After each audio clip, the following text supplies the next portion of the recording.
Okay, salary head में अभी तक क्या पढ़ा? सबसे पहले income from salary. Income from salary taxable कब होती है? सैलरी हेड में टैक्सेबिलिटी कब आएगी? 15 से 17 इसका सेक्शन है।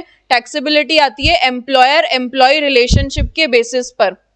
एम्प्लॉयर एम्प्लॉय रिलेशनशिप 3 चीजों से होती है, एक तो कॉन्ट्रैक्ट ऑफ सर्विस, एक मास्टर एंड सर्वेंट रिलेशन, एक डायरेक्ट सुपरविजन एंड कंट्रोल। उसके बाद सैलरी पे टैक्स लगेगा कब? सैलरी पे टैक्स लगता है ड्यू और receipt whichever is earlier. Due और receipt whichever is earlier basis पे सैलरी पे टैक्स लगता है। बस इसके अंदर एक अरियर ऑफ सैलरी होती है जिसके ऊपर रिसिप्ट बेसिस पे टैक्स लगता है। अरियर ऑफ सैलरी आपको जब मिलेगी तब उस पर टैक्स लगेगा, बिकॉज ये सैलरी ऑलरेडी डिसाइडेड नहीं होती है, ये ड्यू होती ही नहीं है, सीधा आपको रिसीव होगी। ठीक भाई, इसके बाद हमने सैलरी का फॉर्मेट पढ़ा था। तो सबसे पहले आप इधर सैलरी के अंदर आपका बेसिक पे आता है, आपका कमीशन आता है, फीस आती है, बोनस आता है। ये आपने सैलरी लिखा इधर, इन सब में ये सब कुछ इंक्लूड होकर के आएगा। देन आपको इसके अंदर ऐड करना है टैक्सेबल रिटायरमेंट बेनिफिट्स। फिर आपको इसके अंदर ऐड करना है taxable allowances, then taxable perquisites, और ये 3 चीजें ऐड बैक करने के बाद में इधर आपका आ जाएगा ग्रॉस सैलरी। ग्रॉस सैलरी में से आपको सेक्शन 16 की डिडक्शन मिलती है। 3 डिडक्शंस होती हैं सेक्शन 16 की। सबसे पहला तो स्टैंडर्ड डिडक्शन 75,000 का। दूसरा आपको एंटरटेनमेंट अलाउंस की डिडक्शन मिलती है जो ओनली गवर्नमेंट एम्प्लॉयज को मिलती है, ये केवल गवर्नमेंट एम्प्लॉयज को मिलेगी। कितनी मिलेगी? Least of the following. Least of the following मतलब सबसे पहला अमाउंट रिसीव्ड, दूसरा 5,000 पर एनम, और तीसरा 20% ऑफ बेसिक पे। जो आपका बेसिक पे है उसका 20% ओनली गवर्नमेंट को। और तीसरा आपको प्रोफेशनल टैक्स की रिडक्शन मिलती है अगर एम्प्लॉय ने पे किया होता है तो। अगर एम्प्लॉयर ने पे किया है तो ये ऐड और लेस दोनों होगा, पहले ऐड होगा फिर लेस होगा।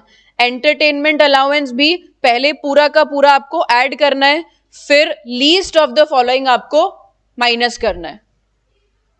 ठीक, इधर तक का शायद लास्ट क्लास में पढ़ा था ना, लास्ट क्लास में इतना ही पढ़ा था। आज हमको स्टार्ट करने हैं रिटायरमेंट बेनिफिट्स। यहां से रिटायरमेंट बेनिफिट्स शुरू करेंगे आज। ठीक, ओके। अभी इन रिटायरमेंट बेनिफिट्स में सबसे पहला है हमारा ग्रेच्युटी। आप जब अपनी नौकरी से रिटायर होते हो, रिटायर होने की उम्र कभी रिटायर होता है नौकरी से? 60। क्या 60 एक फिक्स्ड एज है आपके रिटायर होने की? नहीं, ये मतलब ऐसा बोल सकते हैं समाज ने एक एज बना दी कि 60 की उम्र में अब आप ये नौकरी छोड़ दो। आप 60 के बाद भी नौकरी करना चाहते हो तो आप कंटिन्यू कर सकते हो, ये कहीं पर मना नहीं है। लेकिन at the age of 60 government में तो स्पेशली आप रिटायर हो ही जाते हो। फिर आप दोबारा कंटिन्यू करना चाहते हो तो आप वापस से एम्प्लॉयमेंट पे लग सकते हो, कोई समस्या नहीं है। ठीक है, सबसे पहला जो आपको रिटायरमेंट बेनिफिट मिलता है वो मिलता है ग्रेच्युटी का। ग्रेच्युटी क्या चीज होती है? आपने अपनी लाइफ के 60 ईयर्स, 40 ईयर्स, 30 ईयर्स, जितने भी ईयर्स उस कंपनी को दिए, उस कंपनी के लिए आपने काम करा, तो वो आपके काम के बदले में आपको एक रिकॉग्निशन देती है कंपनी ग्रेच्युटी के नाम पर। ग्रेच्युटी एक वॉलंटरी पेमेंट है। वॉलंटरी मतलब अपनी इच्छा से जो पेमेंट दिया जाता है। कौन देता है? एम्प्लॉयर। क्यों? In appreciation of services rendered by employee. Employee ने अपनी पूरी लाइफ टाइम में कंपनी को बहुत कुछ कमा करके दिया है, नो डाउट बदले में सैलरी भी ली है, बट हमेशा अगर आप देखो ना तो काम इतना होता है और उसके बदले में सैलरी इतनी होती है। यही वॉलंटरी कंट्रीब्यूशन की भाई आपका बुढ़ापा सिक्योर रहे, उसी के लिए आपको एम्प्लॉयर ग्रेच्युटी का पेमेंट करता है। तो ग्रेच्युटी आपको कब रिसीव होगी? रिटायरमेंट पर। ग्रेचुटी आपको रिटायरमेंट पर रिसीव होती है। ग्रेचुटी एक वॉलंटरी पेमेंट होता है, कंपल्सरी पेमेंट नहीं होता। आपने ग्रेचुटी एक्ट पढ़ लिया है, ठीक। 5 साल की कंटिन्यूअस सर्विस, गिर गए पड़ गए तो वो ऐसा मानेंगे नहीं, ऐसा कुछ। हाँ हाँ,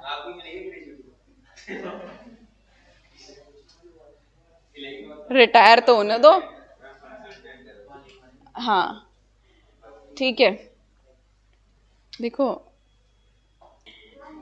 ग्रेचुटी एक्ट आप लॉ में पढ़ोगे, इधर आप क्या पढ़ोगे, वो ग्रेचुटी एक्ट के थ्रू कंप्यूटेशन करके जो ग्रेचुटी आपको मिल रही है ना, उसमें से सरकार कितना हिस्सा हड़पेगी वो पढ़ोगे आप इधर।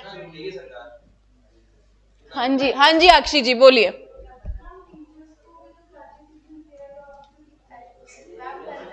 ग्रेचुटी एक वॉलंटरी पेमेंट होता है, कंपल्सरी पेमेंट नहीं है। एम्प्लॉयर अपने मन से, अपनी इच्छा से, अपने हृदय से आपके लिए, आपके बुढ़ापे के लिए आपको पैसा देना चाहता है।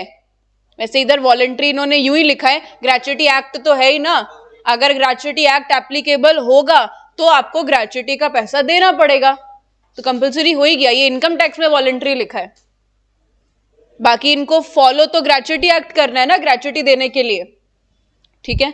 अभी हम क्या देख रहे हैं, आपको पूरा ग्रेचुटी का पैसा जो रिसीव होगा, 20 लाख 10 लाख जितना भी रिसीव होगा, वो पूरा मिलता है ग्रेचुटी एक्ट के अकॉर्डिंग। कंप्यूटेशन उसके हिसाब से होती है, जिस भी टाइप के आप एम्प्लॉय हो वो सब कुछ उधर डिसाइड होता है।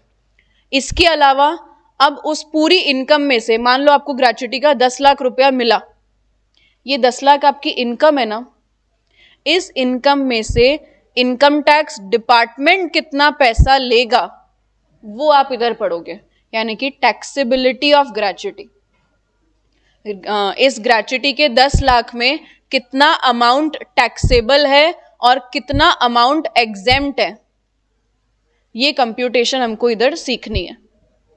10 लाख में से कितना एग्जेम्पशन मिलेगा, जितना एग्जेम्पशन होगा उसके अलावा जो रिमेनिंग अमाउंट है वो आपके लिए फुल्ली टैक्सेबल होगा, ठीक है। चलिए अब ग्रेचुटी में सबसे पहले आपको क्या देखना है कि ग्रेचुटी आपको रिसीव कब हुई है, रिटायरमेंट से पहले या फिर रिटायरमेंट के बाद, बिफोर रिटायरमेंट या फिर आफ्टर रिटायरमेंट। मैक्सिमम केसेस यही होते हैं, ग्रेचुटी आपको रिटायरमेंट के बाद ही मिलती है। आप खुद ही ग्रेचुटी रिटायरमेंट के बाद विड्रॉ करना चाहोगे, रिटायरमेंट तक तो आपकी on a monthly basis salary आ ही रही है ना, तो आप अपना लमसम पैसा क्यों विड्रॉ करोगे फालतू में, ठीक है। सबसे पहला, अगर ग्रेचुटी आपको बिफोर रिटायरमेंट मिल रही है, इसका मतलब समझ लो, इसका मतलब आपके पास में महीने की महीने आपकी सैलरी भी आ रही है, आप अच्छा खासा कमा रहे हो, आपके हाथ पैर चल रहे हैं, हाथ पैर चल रहे हैं तो इनकम टैक्स आप पे तरस नहीं खाएगा, फुल्ली टैक्सेबल होगा। 10 लाख मिला, पूरा का पूरा 10 लाख टैक्सेबल होगा। स्लैब रेट लगती है, हाँ हाँ कुछ भी हो, आप कोई भी हो, अगर ग्रेचुटी बिफोर रिटायरमेंट मिल रही है, गवर्नमेंट हो नॉन गवर्नमेंट हो, रिटायरमेंट से पहले आपने ग्रेचुटी का पैसा ले लिया, फुल्ली टैक्सेबल है। फुल्ली टैक्सेबल का मतलब होता है कि जो 10 लाख की ग्रेचुटी है ना, वो पूरा का पूरा आपकी इनकम में ऐड होगी। फुल्ली टैक्सेबल का मतलब ये नहीं होता कि आपको पूरा 10 लाख सरकार को दे देना है, ये थोड़ी होता होगा। 10 लाख दे दोगे तो तुम क्या रखोगे, फिर ग्रेचुटी के लिए मना कर दो, लेनी ही नहीं हमको, जाओ चूल्हे में पड़ो। हाँ, इसमें से कुछ परसेंटेज गवर्नमेंट लेती है, वो परसेंटेज अलग अलग तरीके से डिसाइड होती है, स्लैब रेट से डिसाइड होती है, फ्लैट रेट से डिसाइड होती है, वो सब हम इनकम के बाद में, ये लास्ट की बात है कि टैक्स देना कितना है, ठीक है। तो 10,000 में से कुछ अमाउंट आपका टैक्सेबल होगा, बट होगा फुल्ली टैक्सेबल। 10,000 में से कुछ भी डिडक्ट नहीं कर सकते आप, पूरा 10,000 आपकी इनकम मानी जाती है। हमारी मेरी है।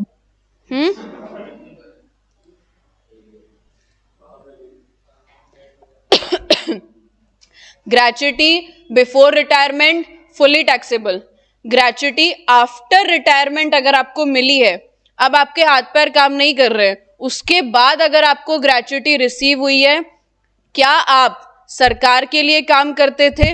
अगर हाँ तो फुल्ली एग्जेम्प्ट, उस ग्रेच्युटी के पैसे पे कोई भी टैक्स नहीं लगेगा। हाँ, ये तो जमाई होता है, जमाई होता है सरकारी नौकरी वाला, सरकार के जमाई। ठीक है, तो अगर आप गवर्नमेंट एम्प्लॉय हो और आपको ग्रेच्युटी आफ्टर रिटायरमेंट मिल रही है, तो सोचो ना, फायदा इसमें है तो हर कोई रिटायरमेंट के बाद ही ग्रेच्युटी लेगा ना। गवर्नमेंट एम्प्लॉय के केस में ग्रेच्युटी फुल्ली एग्जेम्प्ट है, पूरा का पूरा 10 लाख, कोई टैक्स नहीं देना आपको, 0 टैक्स है उस 10 लाख के ऊपर। ठीक, अभी अदर एम्प्लॉयज के केस में चेक करा जाता है कि आप पे payment of gratuity act applicable है या नहीं है। पेमेंट ऑफ ग्रेच्युटी एक्ट जो आपने लॉ में पढ़ा, हाँ, नहीं, सब पे एप्लीकेबल नहीं होता। आपको चेक करना है कि आप पे ग्रेच्युटी एक्ट एप्लीकेबल है क्या। अगर एप्लीकेबल होगा तो डिडक्शन उस अकॉर्डिंग मिलेगी, नहीं होगा तो उस अकॉर्डिंग डिडक्शन मिलेगी। ठीक, अभी अगर आप ग्रेच्युटी एक्ट में कवर्ड होते हो, अगर आप ग्रेच्युटी एक्ट में कवर्ड हो तो आपको कितनी एग्जेम्पशन मिलेगी? Least of the following. हर जगह एग्जेम्पशन में लीस्ट ही है, 90% केसेस में गवर्नमेंट आपको कम ही एग्जेम्पशन देगी। ठीक है, लीस्ट ऑफ द फॉलोइंग में क्या हुआ? एक्चुअल अमाउंट, पहली बात तो आपको जितनी ग्रेच्युटी मिली है वो, या फिर 20 लाख। 20 लाख एक स्टैंडर्ड लिमिट है, इसीलिए स्टैंडर्ड लिमिट फिक्स करिए। 20 लाख एक स्टैंडर्ड लिमिट है। एक्चुअल अमाउंट 20 लाख, या फिर 15/26 into last drawn salary for each completed year of service और पार्ट देयर ऑफ। मतलब 15/26 क्यों करा, पहले तो मैं आपको ये बता दूं, इसमें से 4 संडेज हटा दे। हाँ बिल्कुल, ग्रेच्युटी में पढ़ लिया ये सब, ये ग्रेच्युटी, ओह तभी। हाँ, अगर आप एक्ट में कवर होते हो ना तो आपको बेनिफिट ज्यादा मिलता है। लीस्ट ऑफ द फॉलोइंग में आपके लिए जो बेनिफिशियल चीज है ना वो रखिए बस, आपके 4 संडे वगैरह हटा करके। उसके अलावा आपका जो सर्विस ईयर्स है उसको भी राउंड ऑफ करते हैं। सर्विस ईयर राउंड ऑफ कैसे होता है? मान लीजिए आपने 25 साल और 2 महीने की नौकरी है, ये 25 साल होगा। 25 साल 6 महीने की नौकरी है, 25 साल 6 महीने 1 दिन, ये होगा 25 और ये होगा 26। 25 साल 6 महीने तक मतलब 25.5, 25.5 तक 25 ही रहता है। 1 दिन भी ऊपर हो गया तो उसको राउंड ऑफ करना है आपको नियरेस्ट, मतलब 26 कर देना है। ठीक है, 6 महीने से 1 दिन भी अगर ऊपर हो जाता है तो आपको राउंड ऑफ करना है, अगर आप ग्रेच्युटी एक्ट में कवर्ड हो तो। अभी ये 15/26 करना किसका है? लास्ट ड्रॉन सैलरी, रिटायर होने से जस्ट पहले, जस्ट पिछले वाले महीने में, भाई आप जब रिटायर हुए हो तब आप कितनी सैलरी विड्रॉ कर रहे थे। सैलरी में क्या लेना है? सैलरी में सब कुछ ले लें क्या? बेसिक पे, कमीशन और आपके अलाउंसेस, परक्यूजिट्स? नहीं, इतनी रामायण नहीं बनानी है। सैलरी में लेना है बेसिक पे plus DA, DA full, dearness allowance, महंगाई के लिए जो आपको मिलता है। ठीक है, हाँ, महंगाई भत्ता। अगर आप ग्रेच्युटी एक्ट में कवर्ड हो, actual amount 20 lakh, 15/26 last drawn salary rounded off. Last drawn salary क्या होगी? बेसिक पे प्लस डीए 100%, पूरा डीए लेना है। ठीक, अभी अगर आप एक्ट में कवर्ड नहीं हो तो स्टार्टिंग की दो चीजें तो सेम रहेगी, एक्चुअल अमाउंट और 20 लाख, ये तो सेम रहेगा, केवल लास्ट वाले में फर्क आ जाएगा और वो भी आएगा आपका वो 4 संडे वाला। 15/30 average salary of 10 months immediately preceding the month of retirement और डेथ। मर गए तब तो ग्रेच्युटी का आपको वैसे ही मिलना है पैसा, तो 15/30 मतलब आधा। एवरेज सैलरी पिछले 10 महीने की आपकी सैलरी निकालेंगे। सैलरी का मतलब क्या है इधर, बेसिक, डीए फुल नहीं लेना है।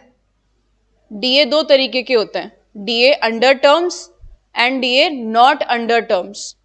मतलब गवर्नमेंट आपको बताएगी या आपका एम्प्लॉयर आपको बताएगा आपको जो डीए मिल रहा है वो आपके रिटायरमेंट बेनिफिट का हिस्सा बनेगा या फिर नहीं बनेगा। अगर बनता है तो उसे बोलते हैं डीए अंडर टर्म्स, नहीं बनता तो उसे बोलते हैं डीए नॉट अंडर टर्म्स। दो तरीके के डीए होते हैं, ठीक। ये चीज हमें क्वेश्चन में मेंशन रहेगी, ये आपको क्वेश्चन बताएगा कि डीए अंडर टर्म्स है या फिर नहीं है।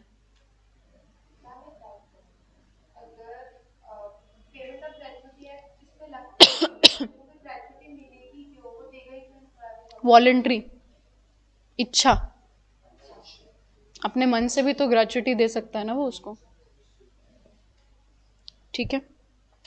15/30 एवरेज सैलरी ऑफ 10 months 10 महीने कब से, immediately preceding the month of retirement, date of retirement नहीं।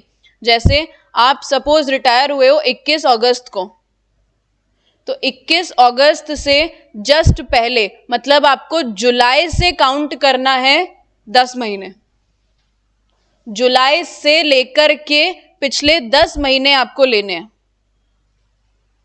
ठीक। यहां पर वो 15 दिन वाला कोई कॉन्सेप्ट नहीं देखना, 15 दिन से ज्यादा हो गया तो 1 महीना पूरा हो गया, ऐसा कुछ नहीं करना।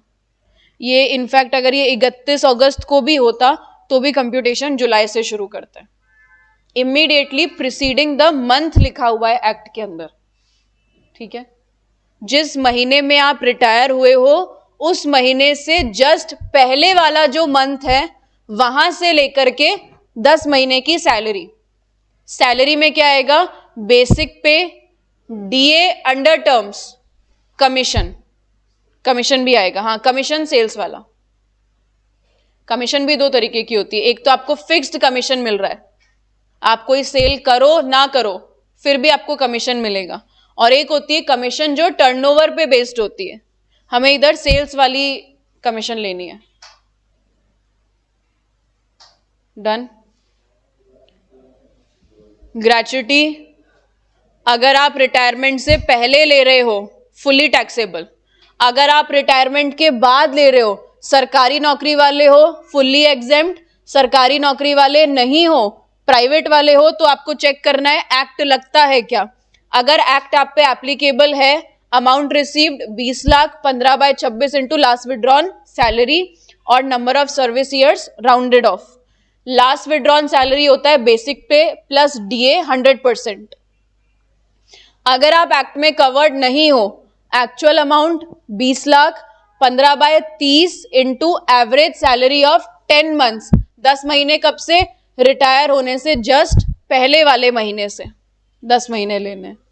सैलरी में क्या आएगा, बेसिक, डीए अंडर टर्म्स और कमीशन, तीनों में से जो भी सबसे कम होगा वो आप डिडक्ट करोगे, रिमेनिंग अमाउंट आपके लिए टैक्सेबल होगा। हाँ जी मीत, तो फिर सेल्स कमीशन आएगा ही नहीं ना, अगर है तो लेना है कमीशन, वो भी सेल्स वाला ही लेना है। हाँ वही होता है, सुपर एनुएशन ही होता है, ठीक। देखो इधर, any gratuity received by an individual on his death is exempt. भाई आपकी डेथ के बाद में आपको ग्रेच्युटी मिली है, आप पहुंच गए हो राम जी के तो आपकी ग्रेच्युटी किसको मिलेगी? आपके घर वालों को, हाँ नॉमिनी को, आपके घर वालों को आपका ग्रेच्युटी का पैसा मिलेगा, तो उनके हैंड्स में वो ग्रेच्युटी फुल्ली एग्जेम्प्ट होती है। डेथ के केस में और बीमारी के केस में इनकम टैक्स थोड़ा सा सॉफ्ट होता है, बाकी हर केस में तो। नेक्स्ट, ये जो 20 लाख की लिमिट है ना, ये एम्प्लॉयर वाइज नहीं है, टोटल है ओवरऑल। पूरी लाइफ टाइम में आपको जो ग्रेच्युटी की मैक्सिमम डिडक्शन मिलेगी वो 20 लाख मिलेगी। जैसे सपोज आप एक जगह काम करते थे, उधर आपको ग्रेच्युटी 20,000 एग्जेम्प्ट हो चुका था, तो अब आप जो दूसरी जगह काम कर रहे हो वहां आपकी लिमिट 20 लाख नहीं रहेगी, आप इधर से 20,000 माइनस करोगे। ये जो आपको पहले एग्जेम्पशन मिल चुकी ना, ये एग्जेम्पशन आप टोटल लिमिट में से माइनस करोगे, रिमेनिंग अमाउंट आपका एग्जेम्पशन की स्टैंडर्ड लिमिट रहेगी। 20 लाख आजीवन के लिए है, एम्प्लॉयर वाइज नहीं है। हाँ जी अक्षय।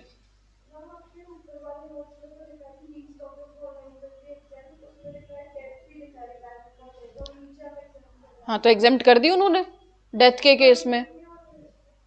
कंप्यूटेशन ऊपर आप कर रहे हो, तो डेथ का अगर केस है तो कंप्यूटेशन करो ही मत ना, इसमें डेथ हटा दें, डेथ नहीं हटाना है, नहीं हटाना, हाँ रखो। डेथ के केस में पहले यही बोला है कि आपकी कंप्यूटेशन ऐसी चलेगी रिटायरमेंट और डेथ के केस में। एग्जेम्प्ट तो सेक्शन 10 से करा है, सैलरी तो हम 15 से 17 में पढ़ते हैं। ऐसा है ना, इनकम टैक्स ऐसा है, आप इधर जा रहे हो, इधर वाला बोलेगा घूम फिर करके उधर जाओ, अगर इसको समझना है तो ये बोलेगा घूम फिर करके इधर जाओ, तो वो समझने के लिए पूरा कनेक्ट होना पड़ता है। ग्रेच्युटी को सैलरी हेड में एग्जेम्प्ट नहीं करा, ग्रेच्युटी को सेक्शन 10 ने एग्जेम्प्ट करा है। एनीवेज समझ आया? क्वेश्चन करेंगे ग्रेच्युटी के। चलिए,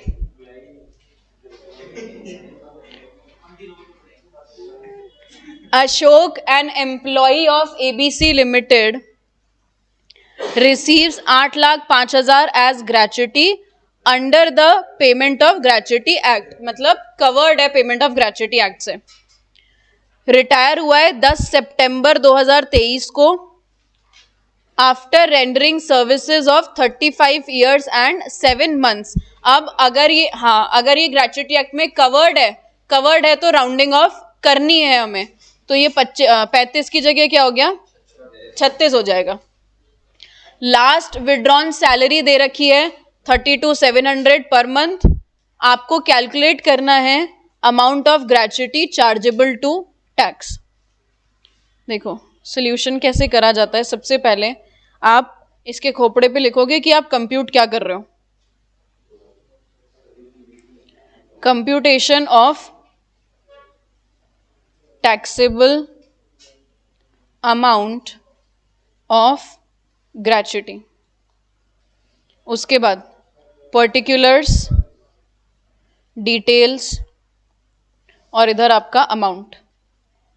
पर्टिकुलर, डिटेल, अमाउंट। सबसे पहले मेंशन करना है ग्रेच्युटी रिसीव्ड। ग्रेच्युटी रिसीव्ड कितनी ग्रेच्युटी मिली है? 8,05,000 के। अब इसमें से आप लेस करोगे least of the following. Least of the following, least of the following में सबसे पहला एक्चुअल अमाउंट, इनर कॉलम में लिखोगे उसको 8,05,000। सेकंड स्टैंडर्ड लिमिट 20 लाख, और तीसरा 15/26 लास्ट विड्रॉन सैलरी आपको दे रखी है into number of service years, और वो आपको करना है राउंडिंग ऑफ।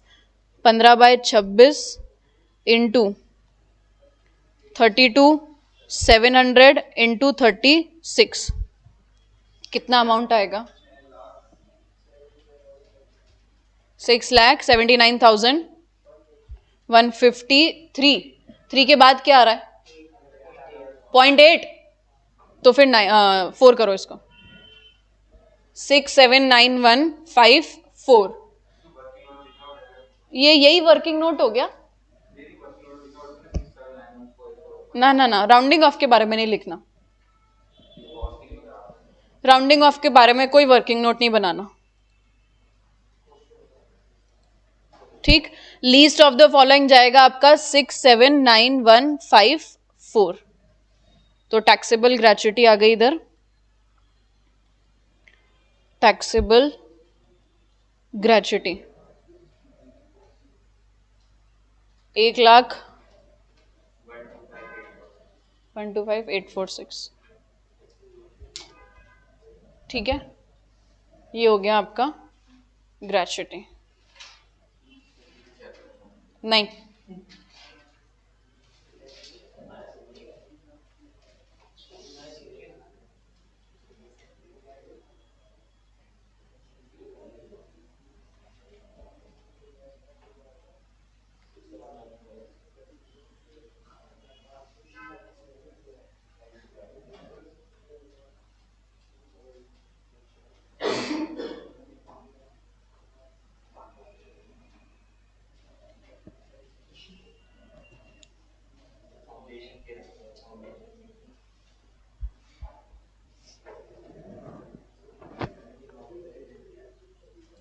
डीए अगर साइलेंट होता है तो आपको अंडर टर्म्स ही मानना है, मतलब क्वेश्चन ने अगर डीए के लिए बोल नहीं रखा ना, डीए क्या है, रिटायरमेंट बेनिफिट का पार्ट है या नहीं है, तो आपको हमेशा अपने मन से मानना है कि पार्ट है।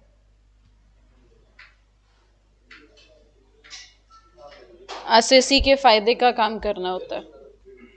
नेक्स्ट क्वेश्चन आ गया थर्ड। हाँ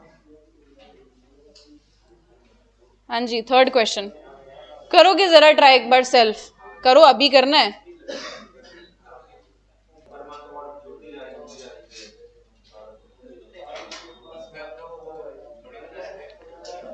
देखो इधर है ना, अच्छे से समझना क्वेश्चन को, वैसे ये सॉल्व होता भी नहीं पहली बार में आपसे, अच्छी बातें नहीं हुआ।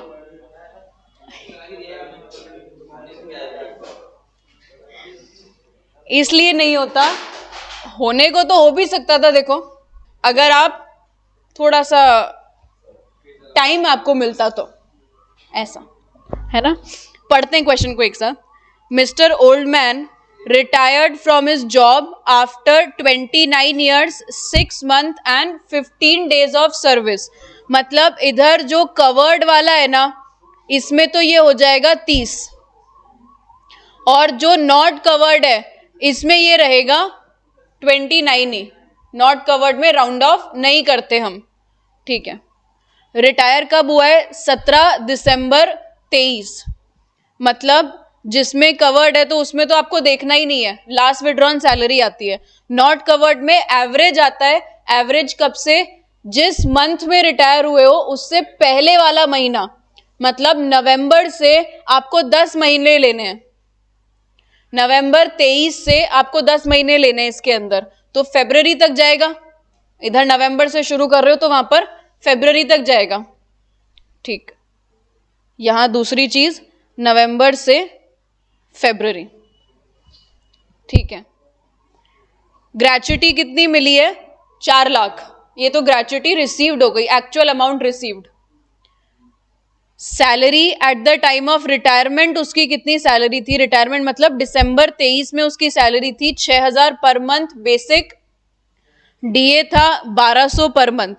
एचआरए के बारे में अभी तक हमने कुछ नहीं पढ़ा, तो एचआरए को ध्यान ही नहीं देना, इग्नोर मारो एकदम टोटली, जैसे पढ़ाई को करते हो। आगे, कमीशन ऑन टर्नओवर 1%, मतलब सेल्स पर आपका कमीशन है 1% का। सेल्स कितनी है आगे दे रखी होगी।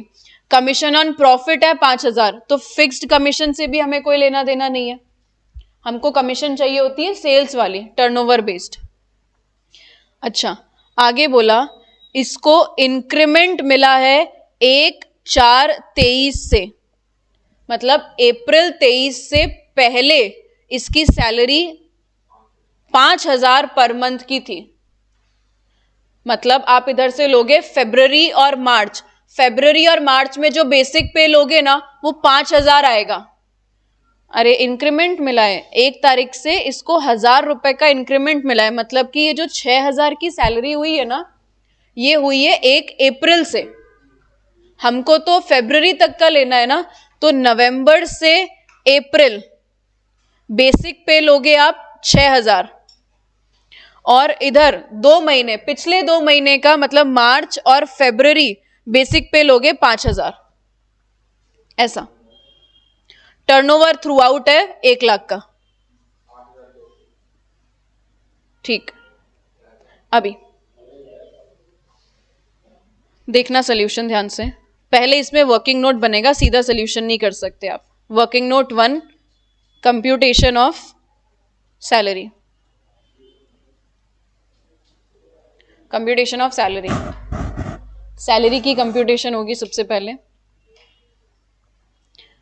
फरवरी, मार्च, अप्रैल, मई, जून, जुलाई, अगस्त, सितंबर, अक्टूबर एंड नवंबर।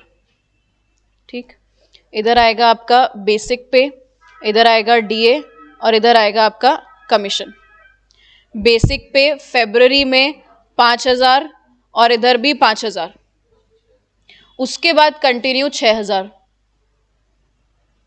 क्वेश्चन में लिखा था कि इसे 1 अप्रैल से इंक्रीमेंट मिला है, इंक्रीमेंट मिला है 1,000 रुपए का, तो इसका मतलब अप्रैल से पहले सैलरी कितनी होगी?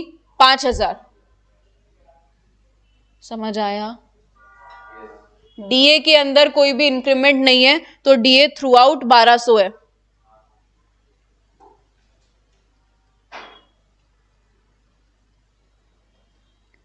डीए के बारे में कुछ नहीं बोला, तो ये 1,200, और कमीशन तो वैसे ही टर्नओवर पे बेस्ड है, तो आपका टोटल कमीशन आप पूरे 10 महीने के लिए ले लो सीधा 10,000।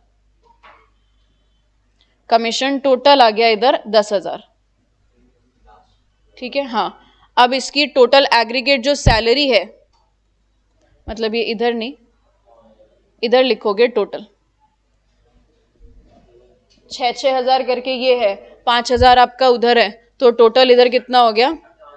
बिल्कुल, डीए आपका 1,200 चल रहा है, तो ये हो गया 12,000, और कमीशन आपकी हो गई 10,000, टोटल हो गया इसका 80,000।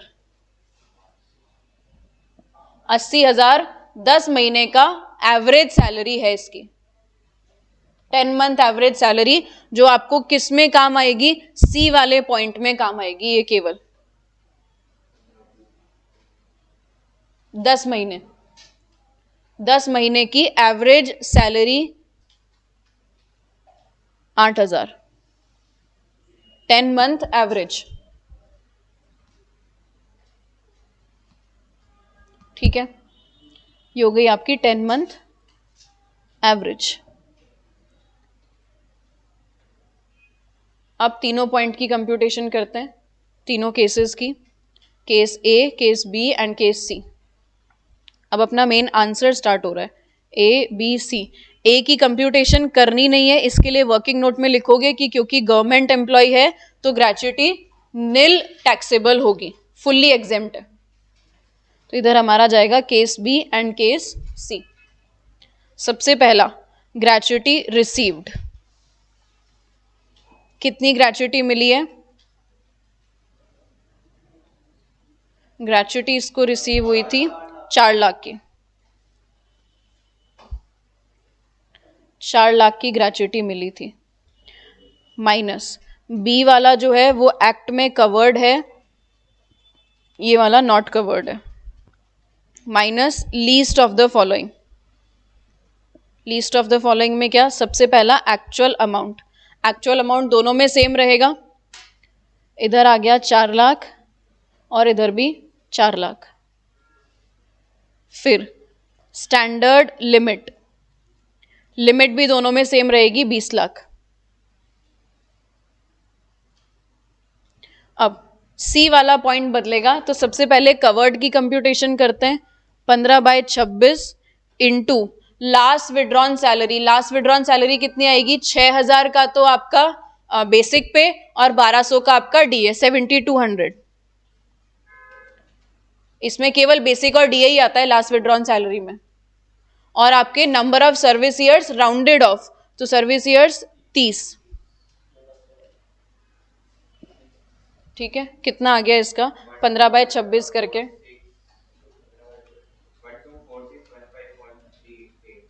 1,24,615। लीस्ट ऑफ द फॉलोइंग यही हो गया 1,24,615। ये तो पहले वाले के लिए हुआ। ठीक, अभी उसकी भी कंप्यूटेशन यही करनी है।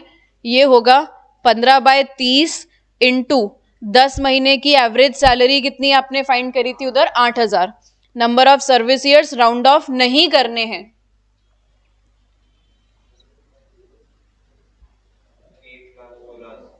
बिल्कुल, ये आ गया 1,16,000। इस केस में भी लीस्ट यही है।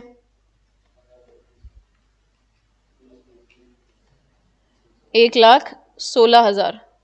लीस्ट ऑफ द फॉलोइंग हो गया 1,16। तो आपकी टैक्सेबल ग्रेच्युटी कितनी आ गई?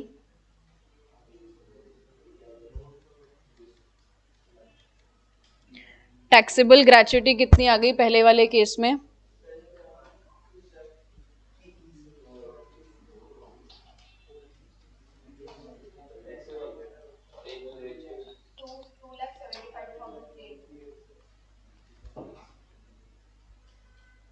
हो गया?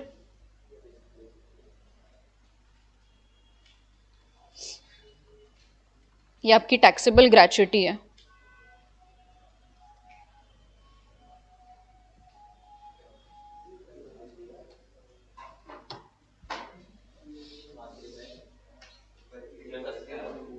नहीं, हाँ, पूरा क्वेश्चन बीच में क्या कर रहा था?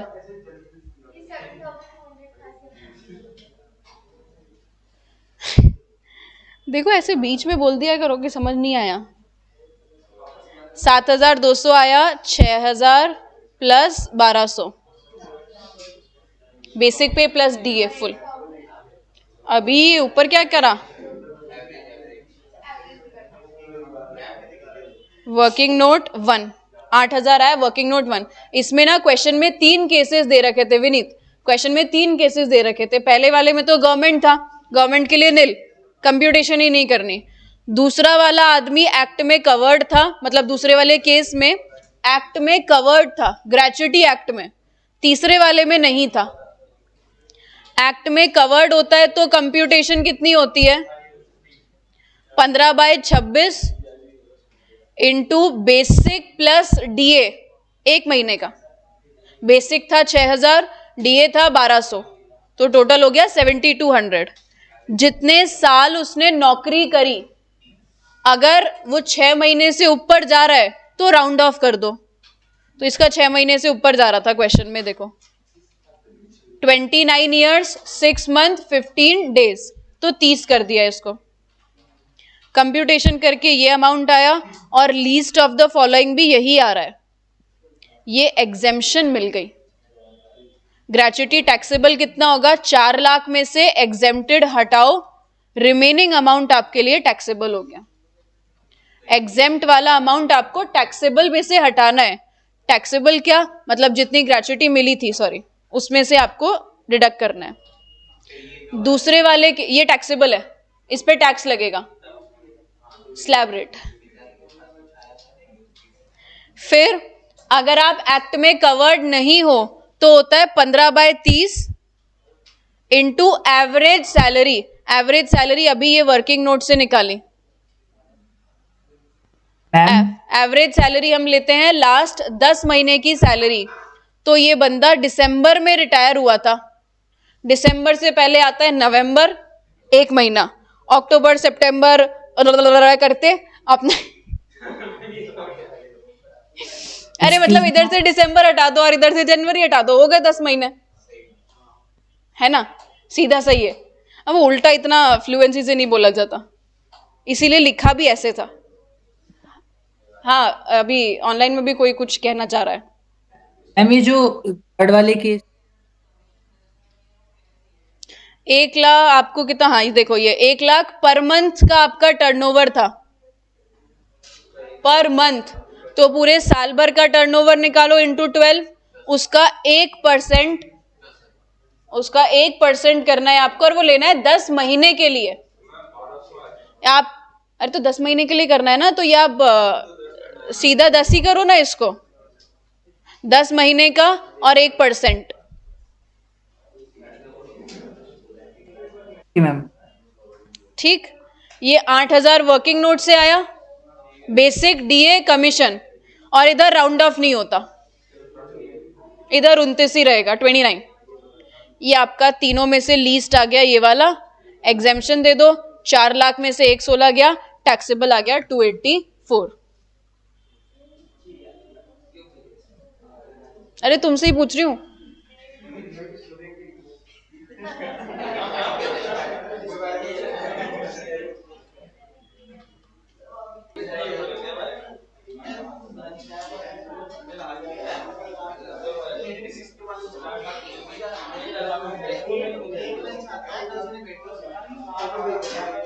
ठीक है, थैंक यू।